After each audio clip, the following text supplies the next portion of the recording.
Thor News presents Giant coronal hole in the sun and 3 days of darkness. Plus, a Thor News solution to the chaos and madness that might ensue if 3 days of darkness ever did show up. Okay, great. Let us get started in this wild adventure. That's right, you heard it here 10th. Soho has uncovered a gigantic hole covering 1/4 of the sun. That's a fourth, people. Spewing solar wind into space. Hey, no need to worry. This is perfectly normal for this never happened before new normal, bizarre, minimal solar maximum that is double peaked. You know what I'm saying? No, neither do I. So get your dancing shoes on as we cover them in concrete so you can stand there all day staring at the quarter black hole sun. That's not true, man. The sun looks the same from the ground. It's just a coronal hole. You can only see it in one of NASA's special EUVI filters. Did I say that right? Hey, so if that quarter grows into a whole sun hole, does that mean 3 days of darkness? That was the first thing I thought when I saw the picture of the giant hole in the sun. Like, if that thing covers the whole sun, then I guess a quarter would have to grow 4 times. I don't know, somebody else do the math.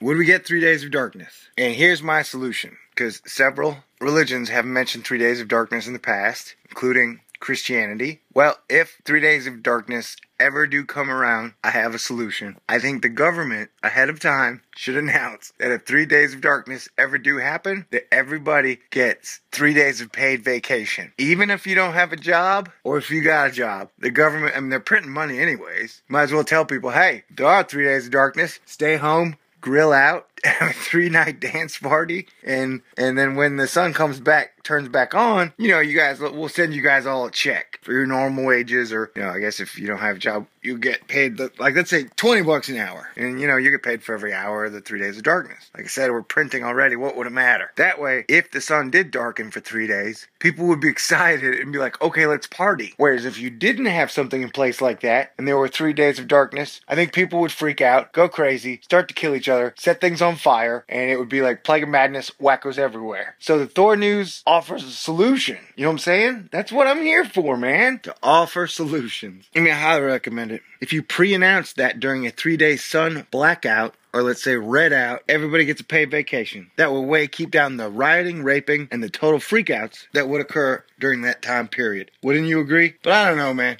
The government operates way totally differently than Thor News does. Because maybe if you told people that they get paid vacation if the sun blacked out for 3 days, people would start to freak out. You know, like, oh my God, the sun's going to turn black for 3 days. But the whole thing about the sun is like, let's say in the 10,000 years we've been recording our knowledge of the sun, that is a fractal fraction of the sun's 5 to 10 billion year lifespan, right? We know nothing, Jon Snow, don't you know? Math has yet to conquer and fully explain the sun. I mean, you can say whatever you want, but it's true. In this situation, once again, we find science in the Holy Bible diametrically opposed on opposite ends of opposite sides of the 3 days of darkness idea. The Bible says Moses raised his hand, and boom, there are 3 days of darkness. I believe the official statement of science is the sun will stay as is for about another 5 billion years of year. I do believe the official science statement is that the sun will stay as is for 5 billion years until its fuel runs out, and that the Marauder minimum would be the maximum weirdness the sun might ever be capable of pulling off in any lifetimes during those 5 billion years. So calm down and don't worry about the sun. If you ask me, I'm like, hey dude, it's the universe. Anything is possible. Asterisk. Either way though, it's better to have a plan, a backup plan, or a contingency plan than no plan at all. Am I right? Yes. You know what's weird? I just realized this. Nobody gets their holy panties in a wad. If I write a thank you letter to, like, let's say an electric company or like an oil company saying thanks for providing me with energy. But if I write a thank you letter to the sun, people accuse you of being a sun worshiper. And let me tell you something. Like, we wouldn't have life. We would not have life at all without the sun. And gives me a ton of free energy and light half of every single day. So shouldn't we be at least a little bit thankful of the sun? You know, if you don't believe that, you got shiz fugged up, man. I said shiz, S-H-S-Z, fug, F-U-G-G-E-D. But no, seriously. I mean, it's not to be thankful in the sun at all. That's crazy. I mean, the sun is probably the most important thing outside of God to life that we know, right? Darkness. Charlie Murphy. We get 3 days of Charlie Murphy. That'd be great, huh?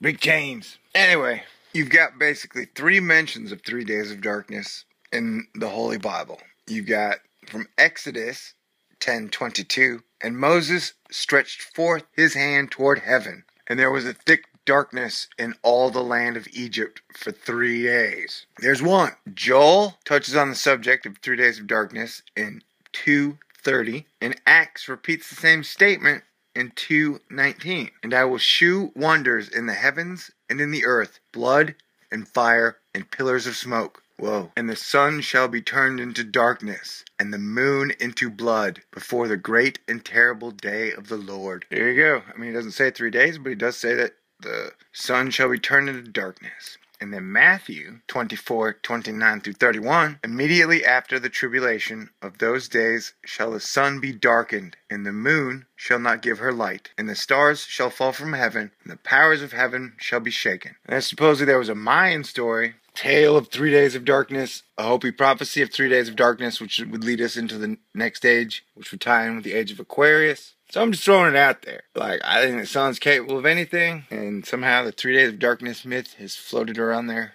or idea has floated around there for a while. So, comets are a sign of prophecy. Who knows? Maybe Ison's dust tail will be so dusty, with trillions of trillions, it'll just block out the sun for 3 days. Maybe it's like dark matter. Comet. Okay, I'm done. No, I gotta go to bed, man. Tired. For this never happened before.